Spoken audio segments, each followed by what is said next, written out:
सिक्के के माली हूँ कि G20 में अगर कुछ भी गलत होता, चाहे कमलाई इधर से उधर हो जाए, तो उन्हें ऐसा प्रतीत होता था कि जैसे देश की इज्जत इस पे कहीं को हानि ना पहुंचे। तो ये जो सेंटिमेंट है कि हम लोग देश की इज्जत को ऊंचा रख रहे हैं, ये इसमें आप सब लोगों का सहभाग और पूरे देशवासियों का सहभाग जब ये मास मूवमेंट की तरह हो गया, तो उसकी वजह से G20 आज पूरे विश्व में, पूरा विश्व ये मानता है कि G20 भारत ने जो किया, एक इस तरह का G20 ना पहले कभी हुआ, ना आगे कभी हो पाएगा।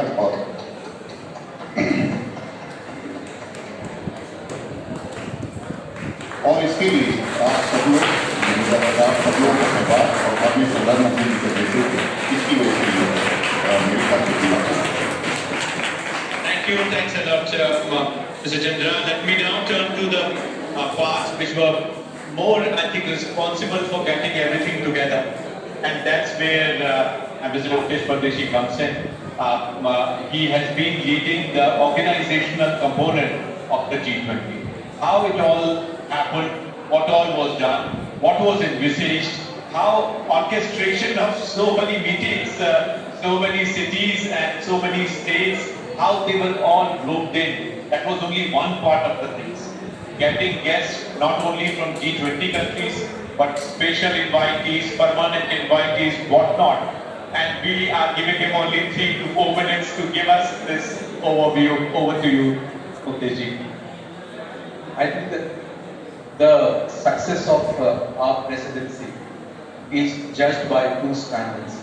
One is the diplomatic outcome, which we have seen in the shape of communique which was issued by leaders. And the second is the organizational structure, the skills and the capacity through which India delivered all 200 plus meetings in 16 locations. Friends, our organizational journey began on 1st December 21 when India joined the Troika, and that gave us a seat on the 3-member steering group which drives the agenda of the G20. We started observing how Indonesia was conducting G20 presidency, and very soon the Union Cabinet decided on the organizational structure for our presidency.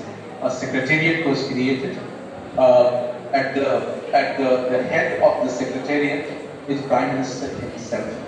You should know that there are very few leaders in the world who would have attended 9 G20 summits before he laid out the vision for India's presidency.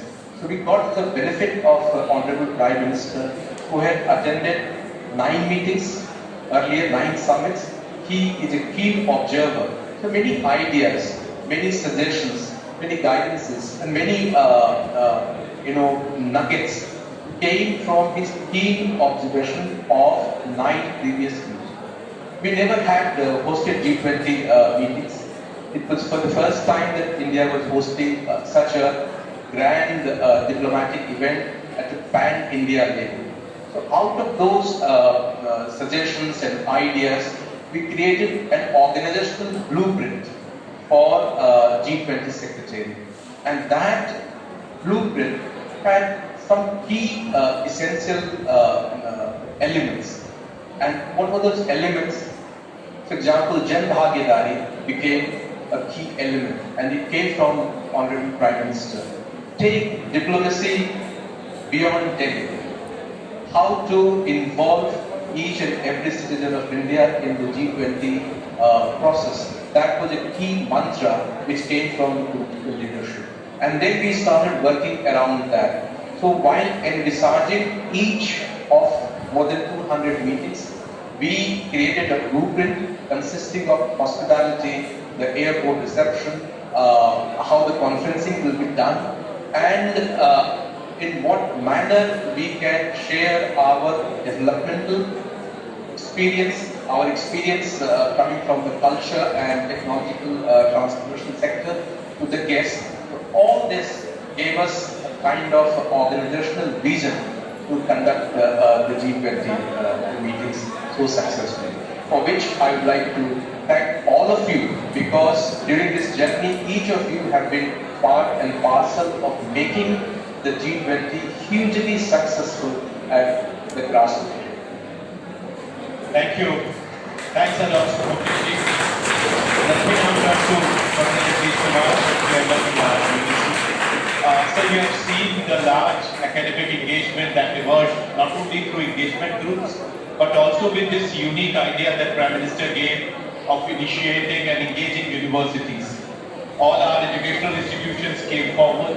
Since we were very closely coordinating University Connect, we saw huge enthusiasm from universities themselves. Vice chancellors from different universities on their own came up with ideas and several activities took place. How you see UGC now shaping the journey forward? What kind of ideas come to your mind when, as Prime Minister wrote in his LinkedIn post, we should see this movement as movement for future? How you look at it? Thank you, Sachinji. This morning I was in a college interacting with about 400 students, and one of these students came and told me that NEP 2020 provides them an opportunity to learn skills, new skills. But she said, this is only for one semester, we want for more semesters. That is the mood of our youth today. They want to learn more. And this G20 summit has provided an opportunity to our youngsters across the university system, across the country, to learn about what are the major challenges that are confronting us at a global level.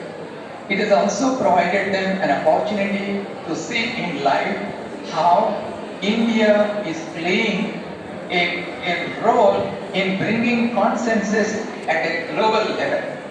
And our students, by being part of this G20 University Connect, have actively participated in projecting India as a country that can bring a kind of understanding on conflicting issues.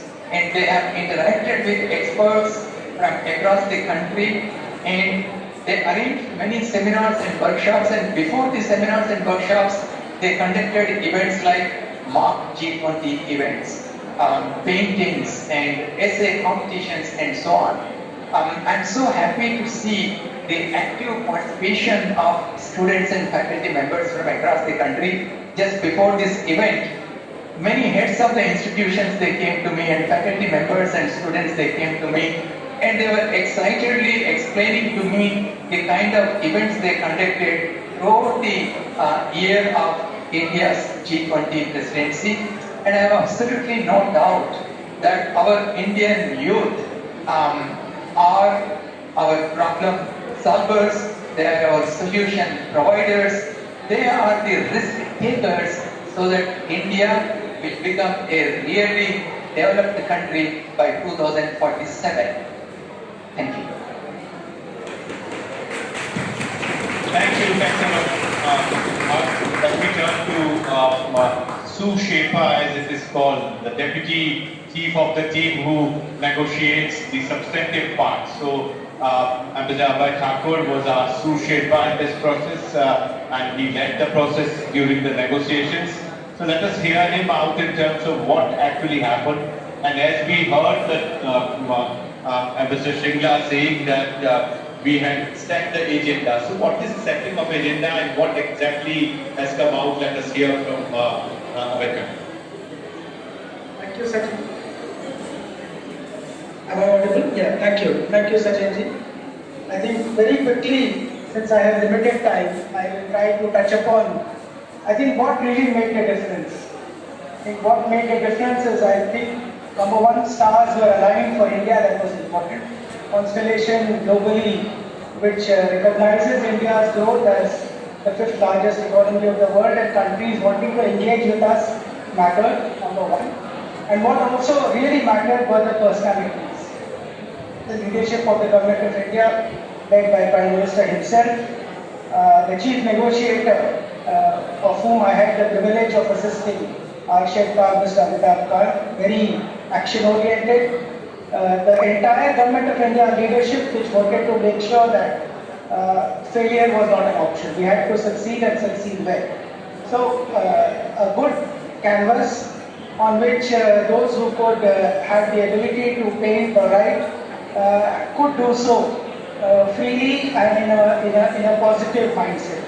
So that helped bring about a G20 declaration, a leaders declaration, which is, I think, the centerpiece, the substantive centerpiece of our G20 presidents. A number of countries have appreciated us for it. I would like to touch upon just a few of its highlights because I think that's relevant and important for all the students who are amidst us today. First of all, and a lot of diplomacy and language skills and backroom and also front-end negotiations went into it, of which I was privileged to play a part under the leadership of my Sherpa.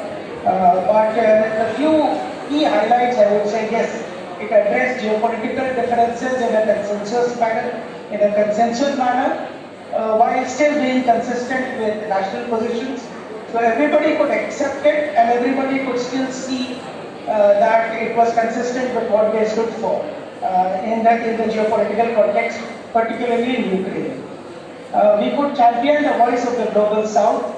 The declaration is full of a number of outcomes of interest to developing countries. African Union was included as a member of the G20 thanks to the vision of the Prime Minister. It endorsed life, a very Indian homegrown concept, lifestyle for environment, for nudging pro-planet behavioral changes. We talked about scaling up developmental finance and climate finance, because all the time we see discussions in previous declarations on climate action, on reaching targets, on setting goals, but no clarity on means of implementation. So what we saw greater clarity this time under the Indian presidency was a roadmap, a clarity on means of implementation. It talked about moving from billions to trillions of dollars of climate finance and development finance, very explicitly. We talked about, and it has been endorsed, bigger, better, more effective and more representative multilateral development banks. This is something which will really support developing countries going forward. We spoke about digital public goods, in fact local public goods in general, in particular digital public goods which have been endorsed in terms of using digital public infrastructure for development and growth in an inclusive manner across large societies at population scale. We agreed on an integrated, balanced, environmentally sustainable and inclusive growth, what has been termed as a Green Development Pact. For the first time, women-led development has been endorsed by the G20. I could give you a small insight that countries are comfortable talking about gender equality and women empowerment, but India brought a new dimension, women-led development, and called for their full, equal and effective participation as decision makers. We endorsed another homegrown initiative, a millet research initiative based at Indian Institute of Millet Research in Hyderabad.